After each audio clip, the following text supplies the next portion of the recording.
La pastelítica de esta semana tiene que estar dedicada a el escándalo del Instituto Nacional de Cinematografía. Eh, a mí debo decir que me agarró por sorpresa. Me agarró por sorpresa por el modo en el que el gobierno transformó esto en otra narrativa de la corrupción, en lo que es claramente el modus operandi del gobierno cuando quiere meter el bisturí en algún área. El primer tipo de estrategia es la de la corrupción. Esto fue un error de cálculo de Abeluto, porque el presidente del Instituto Nacional del Cine, acusado de corrupción, Caseta, es el ex presidente de Patagonic. Es un tipo con mucho vínculo con el grupo Clarín y con el sector del cine, el cine comercial. Es decir, por eso una de las primeras figuras que salen a apoyarlos es Adrián Suárez. Y es acá en donde algo que para el gobierno iba a ser un otro paseíto mediático anticorrupción, de golpe se transforma en una pelea de intereses, una puja de intereses en donde aparecen dos bandos. Es por eso que acá Lobarno People tiene que salir a viviseccionar la situación para que nos quede claro lo que está pasando. Bueno, lo cierto es que el Instituto del Cine es una bolsa de gatos, o como dijo Hernán Lombardi, a quien ayer lo entrevistan en TN, él sale a no poner las manos en el fuego por nadie. Dice, no tengo elementos para estar del lado de Abeluto. Claramente le está cerruchando el piso a Abeluto. Y no tengo, digamos, no debería haber aceptado esa entrevista Hernán Lombardi.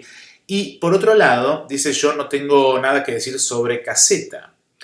La designación de Caseta era una designación que venía de la industria, de una industria que viene lucrando con el Instituto del Cine. Es decir, las películas argentinas que el Instituto del Cine termina promoviendo son películas que no son en realidad culturales. Hay mucho comercial, ahí es donde Suárez está involucrado, los canales. Es decir, básicamente los contribuyentes terminan financiando a los grandes medios de comunicación para que hagan su lado de películas. Si a esto se le suma el problema del macrismo con las segundas y terceras líneas del kirchnerismo, es decir, el macrismo cuando entró al gobierno despidió a gente, pero no despidió a la suficiente gente y no le dio a sus jefes políticos, digamos, a la gente que designó a cargo de esos organismos, el poder suficiente de removerlos porque hizo un pacto con los sindicatos. Esto significa que las segundas y terceras líneas básicamente le dicen al presidente, por ejemplo del Inca, le dicen sí, sí, sí, y después no lo hacen. Y el presidente del Inca no los puede echar.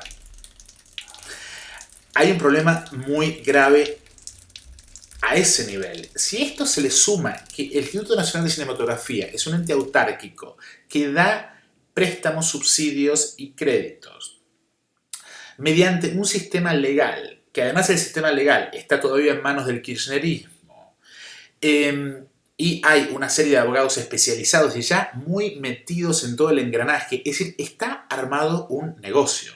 Y en el negocio han venido lucrando la gente que ahora apoya a Caseta, que designó a Caseta, que teóricamente era quien Macri iba a apoyar. Ahora, Macri coloca en la agenda el saneamiento del Instituto Nacional de Cinematografía con un argumento, con una narrativa que es la narrativa de la corrupción. Yo creo que ahí es donde se equivoca con Caseta, porque en realidad la corrupción en el Inca es una corrupción que viene de las segundas y terceras líneas, en donde están todos involucrados. Y yo en esto estoy de acuerdo con Abeluto. El Instituto Nacional del Cine tiene que repensarse. El Instituto Nacional del Cine, yo estuve en la redacción de la ley del cine, yo fui subsecretario de Cultura de la Nación, y es uno de esos lugares en donde se han armado quintas. Cuando hablan ahora de la maravillosa gestión de Robito, yo estuve con Robito en la redacción de la ley del cine y Robito estaba metido en el negocio hasta el final.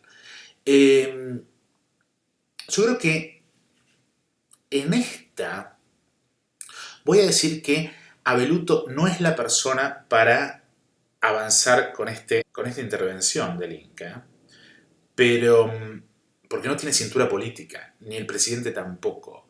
Pero no tienen mal, digamos, la intención no es mala, a no ser que lo que se busque es privatizar y quitar el presupuesto, que eso es otra cosa. Pero lo cierto es que el Instituto Nacional del Cine necesita un sistema mucho más transparente de desarmado de las quintas. Y la gente que está apoyando a Caseta, la gente que Adrián Suar, no es la persona autorizada para hablar. Porque además el apoyo de Adrián Suar pone en evidencia otra cosa, que es cuál es el lugar del cine en el 2017, en el mundo. Es decir, no estamos en 1970 y la industria del cine argentino tiene que competir contra Hollywood. Digamos, Hollywood está en crisis, la gente no está yendo al cine, y si en Argentina todavía va al cine es porque los medios digitales todavía no se están expandiendo, pero lo cierto es que la gente está cambiando Netflix por el cine y por la televisión. Lo cierto es que la televisión no está generando contenidos. Esa es la responsabilidad de los medios de comunicación. Esa es la responsabilidad de Suar, si se quiere.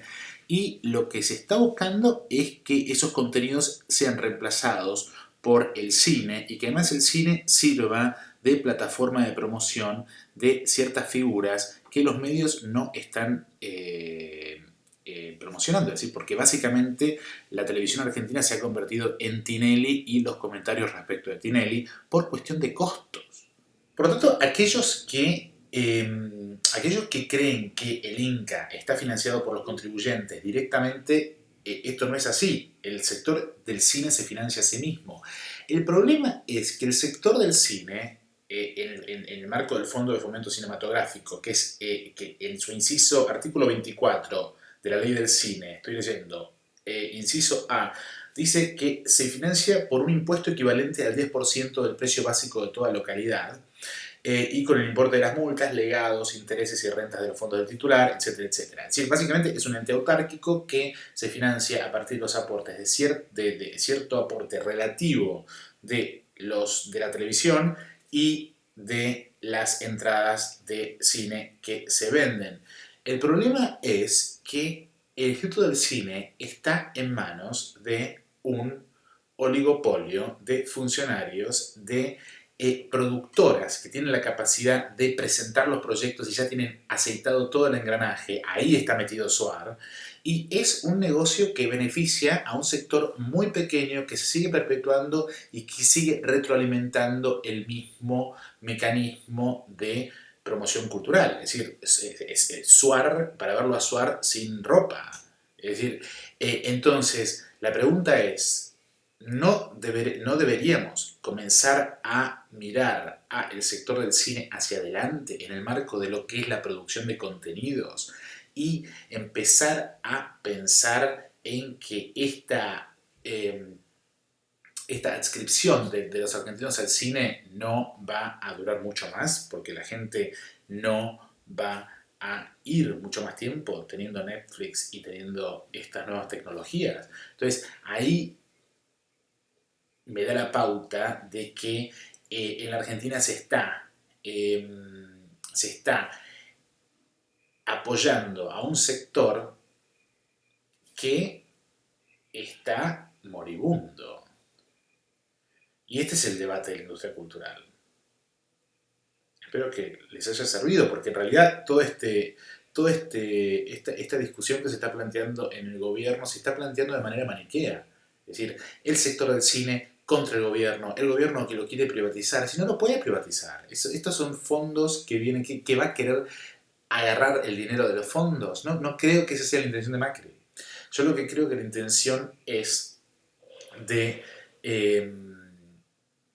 sanear las segundas y terceras líneas y no saben cómo, y buscaron una oportunidad de manera muy traicionera. Es decir, esto está reflejando el perfil humano de la gente que trabaja con Macri y el resultado está a la vista. Pero no nos creamos todo lo que escuchamos.